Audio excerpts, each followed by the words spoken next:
streaks. When you look at your fingers, everybody, are there brown or black discoloration streaks, perhaps, just like you see here in the picture? Those dark streaks, I believe they are pronounced melanonica. How do you pronounce it, doctor? Melanonychia or melanocytic streak. Okay. See, I was gonna save that big moment for later, but it came up on me.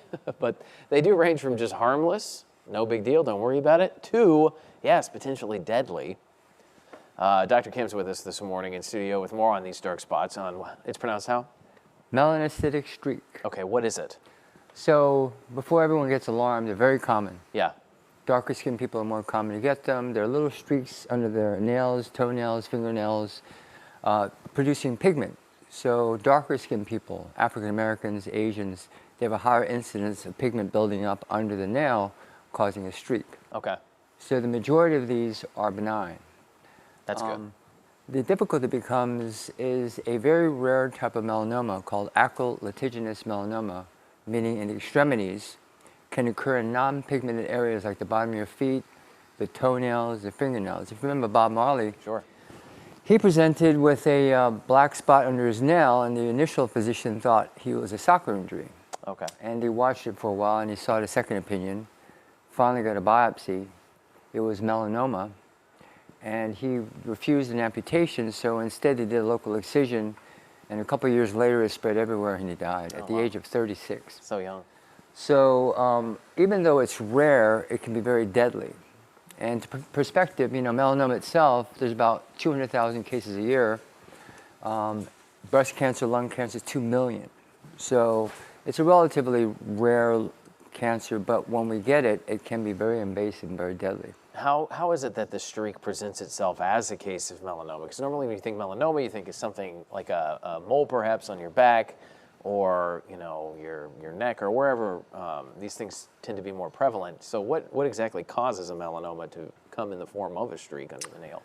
Well, the cells in there start producing pigment, and usually it's something that starts growing pretty quick. Okay. So if you had a streak there for years, it's probably not melanoma. If it hasn't changed or grown, it's probably not melanoma. If you have no family history, if you've had a history of trauma where you banged it and now you have a dark spot, it's probably blood. Yeah. If you have multiple fingers involved, it's less likely to be melanoma. It's unlikely to have multiple fingers involved in melanoma. But again, if you have a new streak, you have a family history of melanoma, it's growing, getting wider, getting darker, changing color, I would go ahead and see someone for a biopsy. So that would be the next logical step then. Right. What would be the medication or the prognosis or what have you if it should be something? Well, most of the times they're the atypical moles. The ones I've seen in melanoma, unfortunately, are picked up late because they're ignored or not seen in the toe. And so they can be ending up being a higher stage of melanoma, meaning that they're higher chance of spreading. Yeah. Meaning the prognosis is a little bit less than the average melanoma.